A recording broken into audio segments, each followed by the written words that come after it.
Hello Chicky Yogi, here's 2-minute morning routine that will help you get out of bed. So first, knee to chest, make circles with your ankle.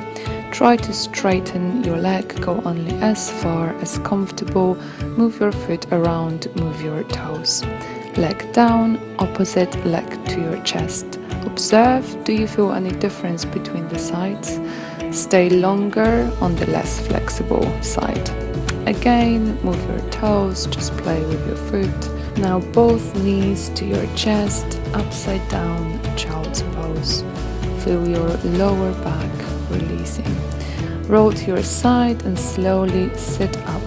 We'll do a few side stretches. Inhale, toe spine. Exhale, stretch to your right. You can look up, or if that doesn't feel comfortable for your neck, look down. Try to keep your sit bones grounded.